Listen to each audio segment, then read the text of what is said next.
ते मते स्मृतिरपि त्वय्यर्चनं चापि ते हस्तावञ्जलैकथाश्रुतिरतः कर्णोक्षिसम्प्रेक्ष्यते स्वस्तात्यां यस्य नमः शिरोन्नतिपरं सेवीदृशेन ते तेजस्वी सुजनो हमेव सुकृति तेनैव तेजः पते। देवादिदेव अतिशयकारी श्री आदिनाथ भगवान की, संत श्रोमणी आचार्य भगवान गुरुदेव श्री विद्यासागर जी महाराज की, पूज्य आचार्य श्री समय सागर जी महाराज की,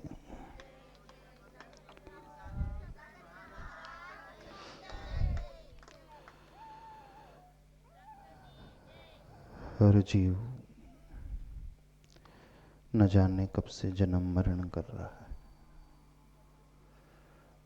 अनंत काल हो गए हम सबको जन्म लेते लेते और मरते मरते, लेकिन हम हैं कि समझते ही नहीं। सुनते बहुत हैं पर उसे जीवन में उतारते नहीं हैं, जीवन से ही उतार देते हैं। जो व्यक्ति थोड़ा सा संसार से डरने लगता है, संसार के दुखों से जिसे भीति उत्पन्न होती है, उसके मन में एक उसकी चेतना एकदम जागृत हो उठती है।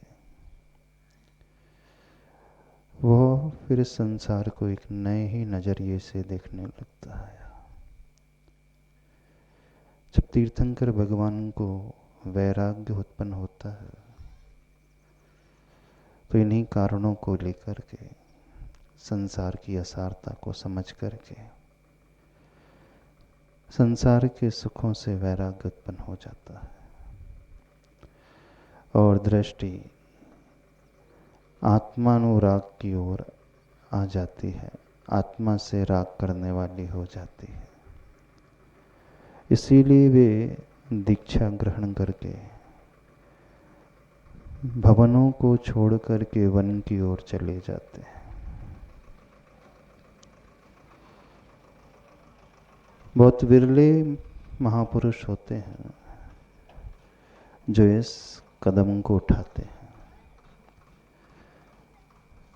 मोक्ष मार्ग में कदम बढ़ाने वाला जो जीव होता है, जब वो वैराग्य से भरता है और दीक्षित होता है, मुनि दीक्षा को अंगीकार करता है, तो उसका उद्देश्य प्रयोजन एकमात्र यही रहता है,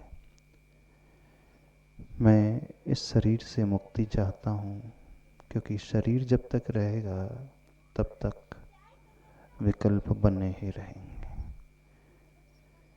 शरीर को गौण करके वो आत्मा को चाहते हैं और आत्म कल्याण की ओर निकल जाते हैं। तो उनका दीक्षा लेने का उद्देश्य सिर्फ यही कि भगवान बन जाएं। लेकिन इस पंचम काल में हम भगवान तो बन नहीं सकते। पंचम काल में दीक्षा लेकर के एक कार्य अवश्य किया जा सकता है, और वह कार्य जीवन के अंत में हम संलेखना पूर्वक मरण करें। साधु का उद्देश्य, मुनि का उद्देश्य, उपाध्याय आचार्य का उद्देश्य सिर्फ यही होता है, इसके अलावा कुछ नहीं होता। तो जो ये जागृति रखता है वही आत्म कल्याण कर पाता है। प्रसंग आचार्य भगवान का है। आचार्य भगवान का जीवन काल बड़ा लंबा चौड़ा रहा। 1968 से 2024 तक 56 वर्ष का लगभग जीवन काल। जैन इतिहास को उठा करके देखते हैं, इतने बड़े लंबे काल में कोई साधक मुनि रहा, आचार्य पद पे रहा, अपने साथ साथ अनेकानेक जीव का कल्याण किया, बहुत दुर्लभ होता है। आचार्य कुंद भगवान के बारे में आता है कि उन्होंने 44 वर्ष की उम्र में आचार्य पद पाया और लगभग 95 वर्ष की उम्र तक वे आचार्य पद पर रहे। 51 वर्ष आचार्य पद की भूमिका में रहे और आचार्य गुरुदेव ने 68 में तो मुनि पद पाया, 72 में आचार्य पद पाया और 2024 तक रहे। लगभग 52 वर्ष, 51 वर्ष से कुछ अधिक वो आचार्य पद पर रहे। कोई भी जीव इस मार्ग में आता है तो उसका उद्देश्य होता है अपना कल्याण करना। तो आचार्य समंतभद्र स्वामी जी कहते हैं, जब तक हमारे भीतर शक्ति है तब तक ही हम अपने आत्म साधना के काल को कर सकते हैं। अंतः क्रियाधिकरणम तपः फलम सकल दर्शिनः स्तुवते तस्मात् यावत विभवम समाधि मरणे प्रयतितव्यम। अंत के समय जो क्रिया करने योग्य होती है समाधि के मरण की साधना, लेकिन कब होती है? तस्मात् यावत विभवम, जब तक हमारे मन में उत्साह, शरीर में शक्ति रहती है, बल रहता है, तो समाधि के मरण में अपना पुरुषार्थ लगा लेना चाहिए। तप का फल यदि कुछ होता है, जैसे विद्यार्थी के जीवन में उसका फल होता है परीक्षा में पास होना, ऐसे मोक्ष मार्ग में जो आता है उनके तप का फल, उनके दीक्षा का फल जो होता है समाधि पूर्वक, संलेखना पूर्वक मरण कर लेना। लेकिन कब से तैयारी करना होती है उसकी? संलेखना की तैयारी अंतिम समय में नहीं होती है। आचार्य भगवान कहते हैं यावद विभवम, यानी जब तक हमारे भीतर वो अंतरंग का उत्साह, वैभव है, जब शक्तिहीन हो जाए उस समय कुछ नहीं होता। तो आचार्य भगवान ने, गुरुदेव ने इस श्लोक को अपने जीवन में चरितार्थ किया। आचार्य भगवान के जीवन क्रम को तो आप सब जानते हैं, हम उसे नहीं छूना चाहते हैं। हम उस रहस्य की बात को बतलाना चाहते हैं जो उनके अंतरंग का परिणाम था। आचार्य भगवान ने 2022 में जब कुंडलपुर महामहोत्सव हुआ था, उस महामहोत्सव में बहुत अच्छा उपदेश दिया था और एक बड़ी गहरी बात बताई थी। साधु जीवन के दीक्षा के बाद 6 काल होते हैं। प्रथम काल होता है दीक्षा काल, दूसरा काल होता है शिक्षा काल, तीसरा काल होता है गणपोषण काल, चौथा काल होता है आत्म संस्कार काल, पांचवा काल होता है संलेखना काल और छठवां काल औत्तमार्थिक काल। आचार्य भगवान के यदि हम जीवन को देखें, 1968 में उन्होंने दीक्षा ग्रहण की, तो वो दीक्षा काल हो गया और दीक्षा लेते ही उसके पूर्व ही ब्रह्मचारी अवस्था से पूज्यवर दादा गुरु ने उन्हें शिक्षा प्रारंभ करा दी। तो 68 से लेकर 72 तक उनका शिक्षा काल चला। गुरु के माध्यम से जो उन्होंने शिक्षा पाई। गुरु की सन्निधि, गुरु का सानिध्य मात्र 3-4 वर्ष नेट शिक्षा के लिए मिला, पर इतने अल्प समय में उन्होंने सारे जैन सिद्धांत, व्याकरण, न्याय, अध्यात्म, साहित्य आदि को अपने हृदय में बसा लिया। 1972 से गुरुदेव का जो काल शुरू हुआ, मूल रूप से गण पोषण काल। गण पोषण काल यानी जो शिष्य उनके संग में आए, उन्होंने सबका पालन पोषण किया। जैसे माँ बच्चों का पालन पोषण करती है, सिर्फ खिलाती नहीं है, बल्कि मुख्य पालन पोषण होता है उसे संस्कार को देने का। तो गुरुदेव ने उस समय से 72 से जो शुरुआत की, धीरे धीरे हर एक शिष्य के लिए पोषण किया, उन्हें ज्ञान का दान दिया, उन्हें शिक्षा दिलाई, चारित्र का दान दिया, कैसे मोक्ष मार्ग में चर्या की जाती है वह सब कुछ उन्होंने सिखाया। ध्यान से सुनना। सबसे लंबा पीरियड जो जाता है वो गण पोषण काल में। जो आचार्य होते हैं वो अपने शिष्यों का गण पोषण, और जो मुनि साधु होते हैं वो अपने गुणों का गण पोषण करते हैं। है ना, हमारे भीतर कौन कौन से गुणों का समूह बढ़ते चले जाना चाहिए, उसका वो पोषण करते हैं। चौथा काल आता है उसमें आत्म संस्कार काल। वैसे आत्म संस्कार काल साइमल्टेनियसली चलते चले जाता है। आत्म संस्कार काल एक प्रकार से वो है कि हमारी तैयारी अपने अंतिम लक्ष्य को पाने की हमेशा से बनी रहे, हमारी साधना और तपस्या वैसी चलती रहे। तो आचार्य भगवान ने अपनी आत्मा को संस्कारित दीक्षा लेते ही से शुरू कर दिया था, जब रसना इंद्री को उन्होंने पूर्ण रूप से विजय कर ली थी। घी, गुड़ का, शक्कर का, नमक का त्याग कर दिया था। एक बहिरंग तप के माध्यम से आत्मा के संस्कार को वृद्धिंगत करना, और दूसरा अंतरंग तप के माध्यम से यानी अपने वैराग्य को दृढ़ता पूर्वक बढ़ाते चले जाना, और वह गहराई वाले रहस्य को पकड़ लेना जो शास्त्रों में छुपे हुए हैं। शास्त्र का स्वाध्याय करते करते उसे अनुप्रेक्षा में डालते रहना।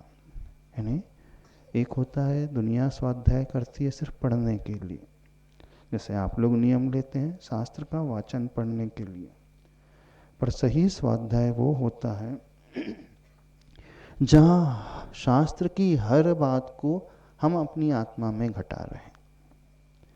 चाहे द्वेष कम करना हो, चाहे राग कम करना हो, चाहे 12 भावना से अपने आप को उत्प्रत करना हो, चाहे चारित्र का पालन निरतिचार तरीके से, बिल्कुल निर्दोष तरीके से, अतिक्रम व्यतिक्रम आदि दोष इसमें न लगे, उस तरीके से पालते चले जाएं। कितनी भी प्रतिकूलता शारीरिक अथवा मानसिक क्यों ना हो, हर प्रतिकूलता में हमारा वैराग्य मजबूत बना रहे। कहने का अभिप्राय है मन में आर्त ध्यान की भावना न आए, शुभ में ध्यान लगा रहे, तो ये कहलाता है आत्म संस्कार काल। तो चौथा काल गुरुदेव का आत्म संस्कार काल साइमल्टेनियसली चलते चला गया। अब हम वो बात बताना चाहते हैं, आचार्य भगवान ने कब से मन में विचार लाया कि हमें संलेखना की ओर कदम बढ़ाना है। क्योंकि आचार्यों की कभी संलेखना नहीं होती, न उपाध्यायों की संलेखना होती है। संलेखना होती है हमेशा साधुओं की, क्योंकि आचार्य अथवा उपाध्याय एक पद होता है, एक जिम्मेदारी होती है। तो जहाँ जिम्मेदारी रहेगी वहाँ वो पूर्ण रूप से निर्विकल्पता नहीं आती। लेकिन आचार्य भगवान की एक सबसे महती विशेषता थी, वे आचार्य होते हुए भी जब वो सामायिक करते थे तो वह साधु बन जाते थे। सामायिक की अवस्था में वो मुनि के रूप में साधना करते थे। उस समय वो ये कभी याद नहीं करते थे कि मैं आचार्य हूँ, क्योंकि आचार्यों के लक्षण होते हैं जो स्वयं पंचाचार का पालन करते हैं और पर को पंचाचार का अथवा अन्य आचरण का पालन कराते हैं। अपम परम च झुंझई सो आयरियो मुनि ने आत्मा को, स्वात्मा को और पर आत्मा को ने, शिष्यों को, मुनियों को, आरिकाओं को, ब्रह्मचारी हैं, ब्रह्मचारिणी हैं, एलक हैं, चुल्लक हैं, सबके लिए रास्ता जो दिखलाते हैं, उन्हें दीक्षा देते हैं, उन्हें शिक्षा देते हैं, उन्हें प्रायश्चित देते हैं, समाज का कल्याण जो करते हैं, सामाजिक क्षेत्रों का उद्धार जो करते हैं, राष्ट्र के उद्धार की जो भावना हमेशा भाते रहते हैं। तो आचार्यों के लक्षण परहित प्रतिपादन एक कार्यम, पर का कल्याण करने वाला मुख्य, और साधु का लक्षण सिर्फ आत्म कल्याण का लक्षण। जो साधु होते हैं, मुनि होते हैं, उन्हें दुनियादारी से कोई लेना देना नहीं, उन्हें सिर्फ अपनी व्रतों का ध्यान रखना, उसका पालन करना और आत्मा का कल्याण करना है। तो आचार्य भगवान की एक विशेषता, वे आचार्य अकेले नहीं थे, वे संघ को पढ़ाते थे। उस समय वे उपाध्याय की भूमिका अदा करते थे। सठखंडागम जैसे ग्रंथ, धवला के ग्रंथ, जय धवला ग्रंथ, महाबंध आदि ग्रंथ, सिद्धांत ग्रंथ, छोटे से लेकर बड़ों को हर एक को आचार्य भगवान ने अध्ययन कराया। संस्कृत व्याकरण से लेकर अध्यात्म से लेकर सब शिष्यों को अध्ययन कराया। तो वो उस समय कौन हो जाते थे? उपाध्याय परमेष्ठी हो जाते थे। और जैसे ही वह सामायिक में बैठते थे, उस समय वो साधु परमेष्ठी हो जाते थे।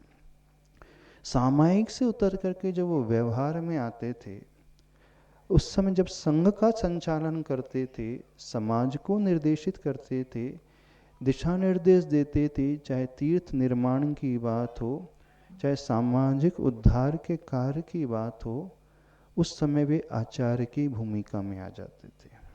जब प्रायश्चित देना है शिष्यों को, उस समय वो आचार्य की भूमिका में। तो उनकी उस क्वालिटी को देख करके, और ये क्वालिटी उनकी ऐसा नहीं कि अभी अभी की है, जब 1975 में वो विहार करते हुए इस बुंदेलखंड की धरा में की ओर आए, उस समय बहुत बड़े बड़े विद्वान होते थे, सिद्धांत को जानने वाले। एक विद्वान हुए पंडित कैलाश चंद जी शास्त्री। उन्होंने लिखा, पहले मैं जब नमोकार मंत्र पढ़ता था तो नमो आयरियाणम, नमो वज्रायणम, नमो लोय सव साउडम, इन 3 पदों में मैं किसी का ध्यान, किसी का चिंतन अच्छे से कर ही नहीं पाता था, क्योंकि मुझे मिलता ही नहीं था कौन है ऐसे महान आचार्य, कौन है ऐसे उपाध्याय परमेष्ठी जो संघ को पढ़ाते हैं, कौन से ऐसे मुनिराज हैं, साधु परमेष्ठी जो आत्मा के ध्यान में लगे रहते हैं। जब वो आचार्य भगवान के निकट आए, आचार्य भगवान की चर्या को उन्होंने देखा, बारीकी से निरीक्षण किया, तो उन्होंने लिखा, अब मैं जब नमोकार मंत्र का ध्यान करता हूँ तो नमो आयरियाणम पद में मुझे सिर्फ आचार्य भगवान दिखते हैं। जब नमो वज्रायणम मैं कहता हूँ, जाप देता हूँ, तो आचार्य भगवान संघ को पढ़ाते हुए दिखते हैं। और जब नमो लोय सव्य साउडम मैं कहता हूँ, उस समय सामायिक मुद्रा में अथवा ध्यानस्थ मुद्रा में, क्योंकि जब आचार्य भगवान अष्टमी, चौदस आदि बीच बीच में लंबे लंबे उपवास करते थे, तो उन उपवास के दिनों में 1 घंटे 2 घंटे नहीं, 32, 36, 36 घंटे, 72 घंटे तक एक ही आसन में बैठे रहते थे ध्यान में, ऐसे जैसे चतुर्थ काल में साधु बैठते थे वैसे। तो उनकी उस साधना को देख करके क्या धारणा बनाई? साधु परमेष्ठी में भी आचार्य भगवान, उपाध्याय में भी और आचार्य परमेष्ठी में भी। तो आचार्य भगवान एक ऐसी वर्साटाइल पर्सनालिटी थी, वो तीनों ही भूमिका का निर्वाह बड़े अच्छे से करते थे। ऐसा होना बहुत दुर्लभ होता है। संसार में क्या होता है, जब कोई व्यक्ति किसी पद पर आ जाता है उसे पावर मिल जाता है, तो धीरे धीरे वह स्वामित्व बुद्धि और कर्तृत्व बुद्धि की ओर आने लगता है। उसको अहम का भाव धीरे धीरे छूने लगता है। लेकिन बात तो तब है जब हमारे पास सारा पावर हो, सारी पद की प्रतिष्ठा हो, सारी अनुकूलता हो, दुनिया हमें मानती हो और उसी रूप में, आचार रूप में देखती हो, लेकिन हम अंदर से निर्लिप्त बने रहें, अर्थात उससे हम डिटैच रहें पूरे तरीके से। जो इतना निष्प्रह होता है वही बहुत दुर्लभ होता है। तो आचार्य भगवान बाहर से आचार्य परमेष्टि, लेकिन भीतर से एक साधु परमेष्टि की भांति रहते थे। एक प्रसंग है, जब हम लोग आचार्य भगवान के साथ कुंडलपुर में थे, गर्मी के समय 2009 के आसपास की बात है। 30 जून को अथवा आषाढ़ शुक्ला पंचमी को आचार्य भगवान का मुनि दीक्षा दिवस आता है। तो उस समय गर्मी के समय 30 जून थी, आहार बेला के समय आचार्य भगवान शुद्धि कर रहे थे। वहीं पर निर्यापक मुनि श्री संभव सागर जी थे, वो शुद्धि करा रहे थे।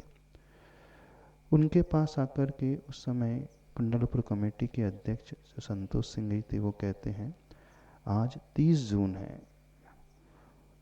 तो महाराज जी आचार्य भगवान से कहते हैं आचार्य श्री आज 30 जून है। तो आचार्य श्री ने पूछा क्या हुआ 30 जून है? तो बोले नहीं, आज जो है मुनि विद्यासागर जी का दीक्षा दिवस है।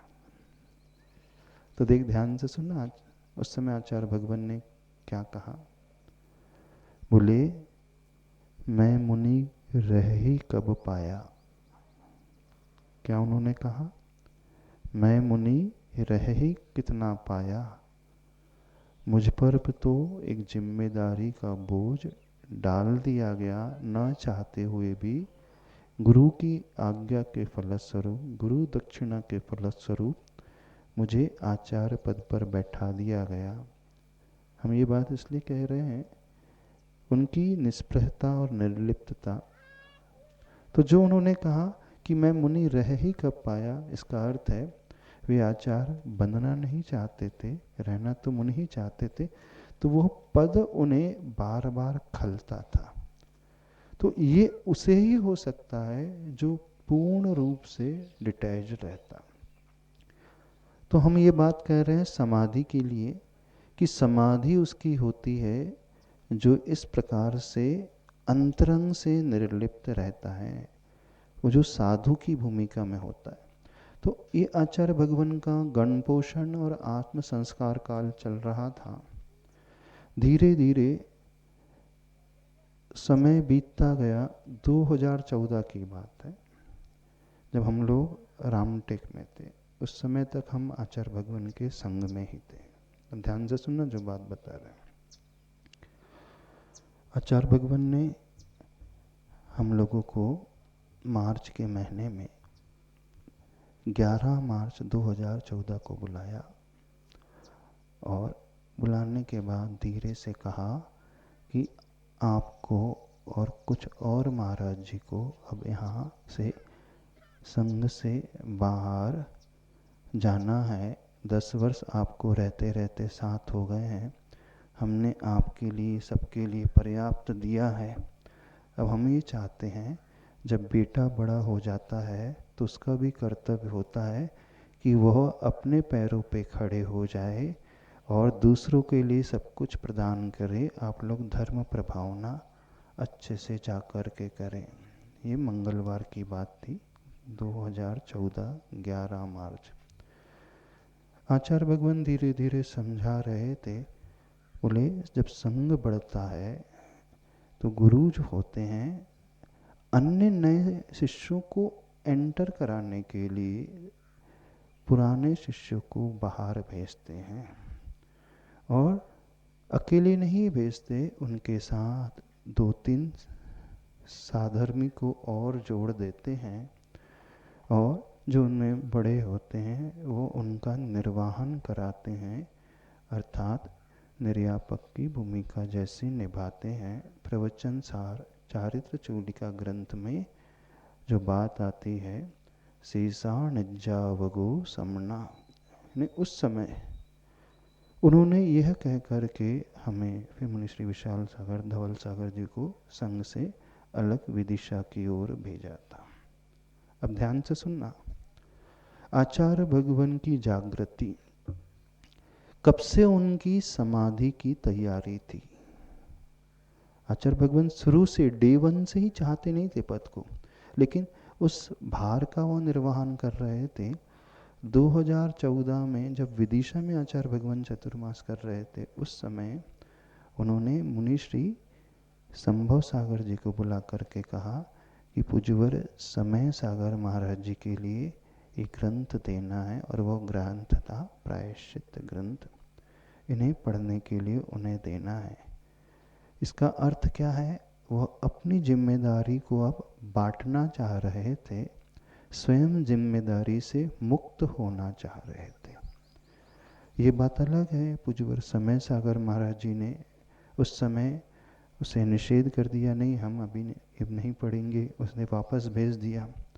तो गुरुदेव के मन में जो बात शुरू हो गई थी 2014 से, कौन सी बात शुरू हो गई थी कि जो कार्य हमारे गुरु ने किया, अपने पद का त्याग करके संलेखना पूर्वक समाधि की, वही कार्य हमें करना है, और यह तब संभव होगा जो जागृत होगा।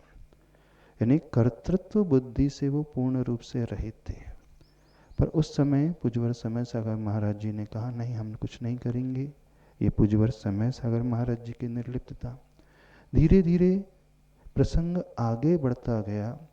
2017 में जब आचार्य भगवान का चातुर्मास रामटेक अतिशय क्षेत्र में हुआ, उस समय एक बहुत बड़ा तीव्र असाता वेदनी कर्म का उदय गुरुदेव का आया। चतुर्मास निष्ठापना से पूर्व, दीपावली के एक दिन पूर्व, त्रयोदशी के दिन आचार्य भगवान का स्वास्थ्य बहुत खराब हो गया। एक प्रकार से चौके में ही उन्हें चक्कर जैसे आ गए। ऐसा स्वास्थ्य खराब हो गया, और वो स्वास्थ्य थोड़ा सा गलत मेडिसिन चलने से, दवाई की औषधि की अधिक मात्रा चलने से हो गया। जब वो स्थिति हो गई तो आचार्य भगवान की कमजोरी बहुत अधिक बढ़ गई। ऐसी कमजोरी हो गई कि संघ के जब सब साधुओं ने देखा कि कल चतुर्दशी है और चतुर्दशी को चतुर्मास का निष्ठापन का उपवास करते हैं, सब साधुओं ने गुरुदेव से निवेदन किया कि निष्ठापन का उपवास 2 दिन बाद भी कर सकते हैं। तो गुरुदेव समझ गए कि ये लोग हमारे स्वास्थ्य को लेकर के ऐसा कर रहे हैं। तो गुरुदेव ने कहा, देखो मैंने तो अपने उपवास का संकल्प कर लिया है, अब आप लोगों को निर्णय करना है कल उपवास करना है अथवा नहीं। जबकि उनको बहुत अधिक कमजोरी, चक्कर जैसे आ रहे थे, हिम्मत बिल्कुल नहीं थी, पर हम उस जागृति को बता रहे हैं कि वो इतने अलर्ट थे कि उपवास कर लिया, इतनी कमजोरी में भी उपवास कर लिया। फिर धीरे धीरे अपने आप को संभाला, और जब ऐसी परिस्थिति आई, अपने मनोबल के ऊपर डिपेंड होकर के शारीरिक प्रतिकूलता को मात दे करके उन्होंने वहीं से विहार किया, फिर डोंगरगांव और डोंगरगढ़ की ओर गए। ये घटना 2017 की। गुरुदेव 2014 से ही सोच रहे थे कि मुझे तो सब कुछ छोड़ना है, निवृत्त होना है, निर्विकल्प होना है। 2018 में जब आचार्य भगवान का चातुर्मास खजुराहों में हुआ, खजुराहों से विहार करते हुए गुरुदेव ललितपुर आए। उस समय पूज्यवर मुनि श्री समय सागर महाराज जी को बुलाया था, और बुला कर के उससे पूर्व ही 2015-16 में ही आचार्य भगवान ने कुछ ब्रह्मचारियों को मुनि श्री समय सागर महाराज जी के पास अध्ययन करने के लिए भेजा था। पहले तो मुनि श्री समय सागर जी को संघ में ही रह करके अध्ययन करवाते थे, लेकिन उनका भी संघ पृथक हो गया 2014 से, तो उनके पास कुछ ब्रह्मचारियों को भेजा, और ललितपुर पंचकल्याण 2018 में हो रहे थे। आचार्य भगवान खजुराहों से विहार करके ललितपुर आए थे, और उस समय पूज्यवर समय सागर जी का चतुर्मास सतना में हुआ, तो उन्हें भी ललितपुर बुलाया, और 18 नवंबर 2018 को उन्होंने एक बहुत बड़ी ऐतिहासिक घोषणा की, मुनिश्री समय सागर जी के लिए निर्यापक पद। उस समय दक्षाएं भी दी आचार्य भगवान ने और मुनिश्री समय सागर जी के लिए प्रथम निर्यापक पद की घोषणा की। 2019 अप्रैल में बीनावाड़ा क्षेत्र में आचार्य भगवान ने मुनिश्री योग सागर जी के लिए द्वितीय निर्यापक पद की घोषणा की, मुनिश्री योग सागर जी की प्रभावना को देखते हुए। 2019 में जब आचार्य भगवान का चातुर्मास सिद्धोदय सिद्ध क्षेत्र नेमावर में हुआ, तो उस चतुर्मास में जुलाई के महीने में ही, शायद गुरु पूर्णिमा के दिन ही, आचार्य भगवान ने 2 और निर्यापक पद की घोषणा की, पूज्यवर नियम सागर महाराज जी और पूज्यवर मुनिपुंगव श्री सुधा सागर जी के लिए। ऐसे 2018 से लेकर 2019 तक 6 महीने 8 महीने के पीरियड में उन्होंने 4 निर्यापकों की घोषणा की। समझना। अब प्रश्न ये उठता है, गुरुदेव वहां थे, उन्होंने निर्यापक क्यों बना दिया? गुरुदेव अंदर से सोच रहे थे कि जो कार्य हमारे गुरु ने किया है, सरलेखना के पूर्व अपने पद का त्याग, लेकिन पद के त्याग के पूर्व संघ की व्यवस्था प्रॉपर तरीके से बनाई जाती है। तो आचार्य भगवान समझते थे, इसलिए संघ को व्यवस्थित करने के लिए 4 निर्यापकों की उन्होंने घोषणा की। अब 2018 में भी आचार्य भगवान का स्वास्थ्य बहुत ज़्यादा खराब हुआ। उस समय खुरई में आचार्य भगवान थे। ऐसे करके बार बार गुरुदेव का स्वास्थ्य खराब होने लगा था। तो गुरुदेव अब समझने लग रहे थे कि अब हमें इस शरीर के बारे में ज़्यादा चिंतन नहीं करना है, आत्मा के बारे में चिंतन कर रहा है। शरीर की प्रतिकूलता बढ़ते चले जा रही है। अब कैसे हम अपने अंतिम लक्ष्य की ओर पहुँचे, वो जागृति की हम बात। 2019 में जब नेमावर चतुर्मास हुआ, वहाँ से विहार करते गुरुदेव बड़वाहा की ओर गए थे, सिद्धवरकूट की ओर गए थे। वहाँ पे पुनः आचार्य भगवान का स्वास्थ्य बहुत ज़्यादा खराब हुआ। फिर आप 2020 का चतुर्मास रेवती रेंज इंदौर में हुआ। उस समय सबने सुना होगा, आचार्य भगवान का स्वास्थ्य एकदम ऐसा खराब हुआ, हर व्यक्ति वहां डर गया था। हर व्यक्ति को तरह तरह के विकल्प उत्पन्न होने लगे थे। हर व्यक्ति आचार्य भगवान के पूर्ण स्वास्थ्य के लिए जाप, अनुष्ठान, शांति धारा, शांति विधान करने लगे। पर हर बार की तरह गुरुदेव ने इस बार पुनः उस रोग परिचय को मात देकर के अपने आत्म बल पर स्वयं विजय प्राप्त की और पुनः अच्छे से विहार करने लगे, स्वस्थ होकर के आगे बढ़ने लगे। 2020 में फिर गुरुदेव ने कुछ और ब्रह्मचारियों को पूज्यवर योग सागर जी के पास पहुंचाया। और जब हम लोगों का चतुर्मास सरधना मेरठ डिस्ट्रिक्ट में यूपी में था, वहीं पे 2020 में पहले 2 ब्रह्मचारियों को, फिर 3, ऐसे 5 ब्रह्मचारियों को हमारे पास भेजा अध्ययन करने के लिए।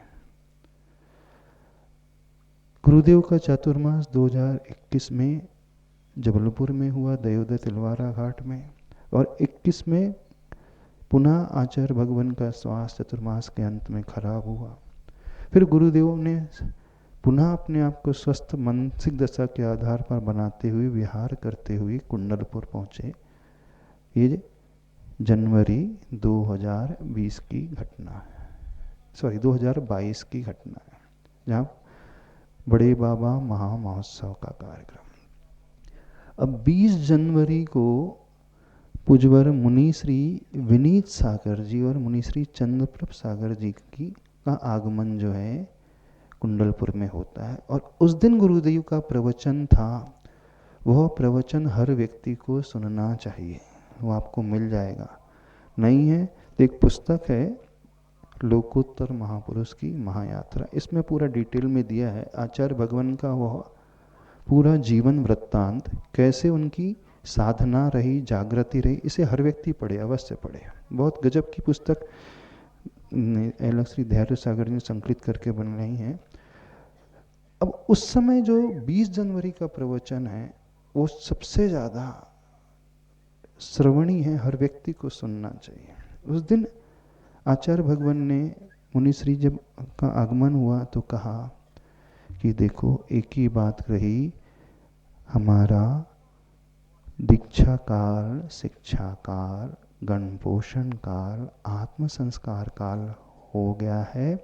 अब हमें सल्लेखना काल की ओर और औत्तमार्थिक काल की ओर बढ़ना है। एक उदाहरण गुरुदेव ने दिया था, जैसे ट्रेन प्लेटफॉर्म में आने वाली होती है तो 3-4 किलोमीटर पहले ही अपनी स्पीड कम कर लेती है, तब कहीं जाकर के वो प्लेटफॉर्म में रुकती है। और ये इंडिकेशन होता है पैसेंजर्स के लिए कि स्टॉप आ गया है, सब अपनी अपनी पैकिंग कर लें और यहाँ से अब स्टेशन में आकर के प्लेटफॉर्म में उतरना है और गाड़ी को छोड़ना है।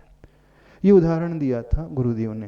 बोले ठीक ऐसे ही हमारे चारों काल पूर्व हो चुके हैं, अब हमें भी अपने लक्ष्य की ओर पहुंचना है और लक्ष्य के पूर्व ही हम जो हैं इस प्रकार से साधना करना चाहते हैं। और एक वाक्य आचार्य भगवान ने बार बार कही, पश्चिम सल्लेहना मरणम, अर्थात पश्चिम सल्लेखना मरण, यानी जीवन के अंत में सल्लेखना मरण होता है। और जो विशेष बात गुरुदेव ने कही, सल्लेखना के जो 5 अतिचार, जीवित मरणाशंसा, मित्रानुराग, सुखानुबंध, निदानानिच, गुरुदेव इन 5 अतिचारों की चर्चा हमेशा करते थे। 2024 में हमारा चातुर्मास सिद्धोदय सिद्ध क्षेत्र नेमावर में हुआ। वहाँ पर आश्रम में कुछ उल्लख जी भी साधना रहते हैं, ब्रह्मचारी भी साधना रहते हैं। उस चतुर्मास के दौरान 3 सल्लेखना हुई थी। और वहाँ जो ब्रह्मचारी भैया मुकेश भैया थे, उनके सानिध्य में भी बहुत अच्छी, वो भी साधना करा रहे हैं। तो उन्होंने एक बहुत अच्छी बात कही, बोले जब भी हमारे यहाँ किसी ब्रह्मचारी वृत्ति की सल्लेखना होती है अथवा क्षुल्लक की सल्लेखना होती है तो आचार्य भगवान का एक ही निर्देश बार बार आता है, याद रखना सल्लेखना के 5 अतिचार हैं, उनसे अपने आप को बचाना। वृद्धावस्था में आकर के जीने की इच्छा हो जाती है अथवा शरीर में रोग बढ़ जाता है तो मैं जल्दी मर जाऊं ये भाव होने लगता है, अथवा जब वह छपक जो है संस्तर को आरूढ़ हो जाता है तो उस समय सुख का अनुबंध और मित्रानुराग के बारे में चिंतन करने लगता है। उसकी लाइफ की पूरी रील जो है वह अकेले लेटे लेटे अपने ही माइंड में घूमने लगती है। पुरानी यादें उसे आने लगती हैं कि जब मैं युवा था तो कैसे करता था, कौन कौन के मित्र से मित्रों के साथ रहता था, कितने सुखपूर्वक मेरा जीवन चल रहा था। जब ये बातें याद आती हैं तो बहुत हद तक साधक जो है अतिचार लगा लेता है। तो मित्रों के प्रति अनुराग का भाव पैदा कर लेता है, जो सुख अथवा सुख के क्षणों को याद कर लेता है। और एक सबसे अंतिम जो खतरनाक बात होती है वो आगामी काल के लिए निदान बंद की भावना भा लेता है। तो आचार्य भगवान ने कहा था ये जागृति हर एक व्यक्ति को, हर एक छपक को, हर एक साधक को रखना चाहिए, क्योंकि हम जो मोक्ष मार्ग में बढ़े हैं आत्म कल्याण और सल्लेखना के लिए, तो किसी भी तरह का अतिचार हमसे न लगे। देखिए उस समय की हम बात कर रहे हैं, ये 2022 की बात है। तो 2022 में भी गुरुजी ने संकेत दिया था। और जब कुंडलपुर महामहोत्सव हुआ उस समय 20 फरवरी 2022, आपको याद होगा उस समय कितनी दीक्षाएं हुई थी, याद है? 18 दीक्षा हुई थी। और फिर वहाँ पर उन्होंने 6 निर्यापकों की घोषणा और की थी। और उस घोषणा के पश्चात आचार्य भगवान ने कहा था कि हम अब संघ को पूर्ण व्यवस्थित करते चले जा रहे हैं, सबको जिम्मेदारी बांटते चले जा रहे हैं और हम पूर्ण रूप से निवृत्त होना शुरू कर रहे हैं। यानी सल्लेखना एक दिन की नहीं होती है, सल्लेखना की प्लानिंग, यानी सल्लेखना काल कितना गजब का होता है कि कब से गुरुदेव की प्लानिंग है, 2014 से चल रही थी। तो वहाँ पे पुनः गुरुदेव का स्वास्थ्य खराब हुआ और वह अशुभ कर्म का उदय है कि डोली से गुरुदेव को विहार करना पड़ा। और उस समय हम लोग का भी विहार कुंडलपुर से हुआ था और हम लोग बीच रास्ते में पहुँचे ही थे कि बांदकपुर से संकेत मिला कि गुरुदेव उस ओर आ रहे हैं और सब प्रथम फिर हम लोगों को भी डोली उठाने का सौभाग्य मिला था। तो गुरुदेव जी वहाँ से डोली में विहार करते हुए रहली पटनागंज की ओर गए, वहाँ पे ग्रीष्म अवकाश बिताया और पुण्य का योग आया कि वहाँ स्वास्थ्य उनका अच्छा हुआ। और ऐसा अच्छा हुआ अपने मनोबल के आधार पर वो पूर्ण स्वस्थ होकर फिर अपने पैरों से चल कर के कहाँ गए थे, 700 किलोमीटर लंबा विहार करते हुए महाराष्ट्र की धरा शेरपुर अंतरिक्ष पार्श्वनाथ में आए थे। अब देखना, अंतरिक्ष पार्श्वनाथ में जब गुरुदेव का चातुर्मास 2022 का हुआ और हम लोगों का चातुर्मास शाहपुरा में हुआ, उस समय आचार्य भगवान ने ब्रह्मचारी महावीर भैया को हम लोगों के पास संघ में भेजा साधना करने के लिए। जब संकेत हमारे पास आया तो हमने कहा, गुरुदेव इतने बड़े बड़े मुनि महाराज हैं, हम तो बहुत छोटे हैं, हम कैसे संभालेंगे। आप आचार्य प्रवर समय नहीं, उस समय समय सागर महाराज जी, योग सागर महाराज जी, समता सागर महाराज जी, प्रमाण सागर जी, सुधा सागर महाराज जी सब थे। हमने सबके नाम ले लिए, उनके पास भेज दिए। तो वहाँ से ब्रह्मचारी भैया, विनय भैया कह रहे थे, आचार्य भगवान पीछे से कह रहे थे, यदि कोई संलेखना लेने के लिए आएगा तो क्या संलेखना नहीं कराओगे। तो फिर हमने कुछ नहीं कहा। तो फिर वहाँ से आचार्य भगवान ने सप्तम प्रतिमा को देकर महावीर भैया को भेजा और चतुर्मास पूर्ण हुआ। चतुर्मास पूर्ण होने के पूर्व, दीपावली के पूर्व ही संकेत आ गए कि दीपावली के दूसरे दिन ही आपको विहार करके शेरपुर आना है। तो हम लोग गए, शेरपुर पहुंच गए और शेरपुर में आपको याद है मुनि श्री उत्कर्ष सागर महाराज जी की दीक्षा हुई 20 दिसंबर 2022 के समय। अब वहां से गुरुदेव पुनः इतनी लंबा विहार करते हुए डोंगरगढ़ पहुंचे, अपने पैरों पर चल करके पहुंचे।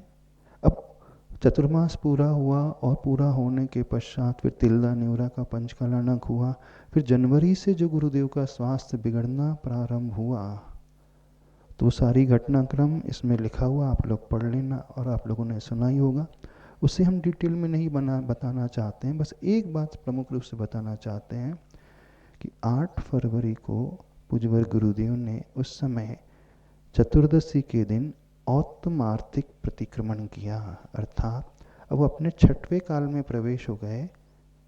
गुरुदेव को हिंट लग चुकी थी क्योंकि उन्हें ऐसा रोग हो गया था, पीलिया था, जॉन्डिस था और वो ऑब्स्ट्रक्टिव जॉन्डिस था मेडिकल टर्मिनोलॉजी में, अर्थात पित्ताशय से जो पित्त है, गॉल ब्लैडर से पित्त जो है आगे पास ऑन नहीं हो रहा था और वो रिफ्लक्स होकर के पूरी बॉडी में रक्त के माध्यम से फैलता चला जा रहा था। इसलिए उनकी आंखें पीली हो गईं, शरीर पीला पड़ने लगा, नाखून पीला पड़ने लगा। और इस रोग की सबसे बड़ी विशेषता होती है कि सूर्य अस्त जैसे जैसे होता है वैसे वैसे इस रोग की दहा बढ़ती है। सूर्य जब निकला हुआ होता है तो खुजली नहीं होती है, संध्या काल 4 बजते ही शरीर में खुजली बढ़ते चले जाती और लगभग 8-10 घंटे तक, रात के 2-3 बजे तक तीव्रता उसकी बढ़ते चली जाती। जब गुरुदेव ने देखा कि इस प्रकार की स्थिति आ गई है तो उन्होंने समझ लिया कि अब हमें अंतिम पड़ाव की ओर पहुंचना है और 8 फरवरी को अंतिम प्रवचन किया, प्रतिक्रमण किया और 9 फरवरी को पूज्यवर निर्यापक श्री योग सागर जी को कुछ उन्होंने संकेत दिए, वो आप सब जानते हैं। और जो घटना घटी फिर 15 फरवरी को उन्होंने संपूर्ण आहार जल का त्याग किया। 16-17 फरवरी को उपवास पूर्वक, जागृति पूर्वक संलेखना ग्रहण की। अब वो कौन सी संलेखना उन्होंने ग्रहण की, भगवती आराधना ग्रंथ में आता है संलेखना 2 प्रकार की होती है, एक प्रकाश संलेखना और एक अप्रकाश संलेखना।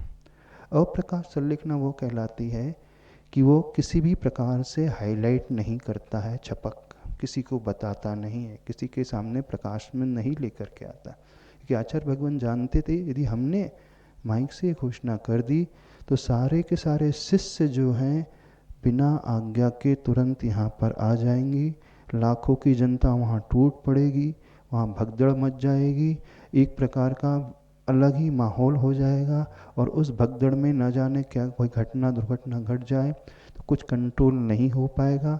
इसलिए गुरुदेव ने जो संलेखना अपनाई मार्ग अप्रकाश संलेखना, यानी किसी से कोई डिक्लेयर नहीं किया। इवन संघ के जितने साधु थे, निरामय सागर जी, युग सागर जी, चंद्रप्रभ सागर जी, प्रसाद सागर जी, समता सागर जी, किसी से कोई डिक्लेरेशन नहीं किया, सिर्फ संकेत दिए थे दो ने उपवास आदि के बाद हमारा सब कुछ।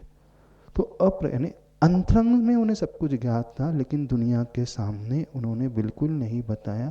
और जैसे संलेखना हुई पूरी डिटेल में फिर कभी बता देंगे क्या क्या उनके परिणाम हुए, कैसे हुए। पर गुरुदेव की जो संलेखना रही वो अप्रकाश संलेखना, और बहुत जागृति पूर्वक प्रतिकूलता में समता रखते हुए।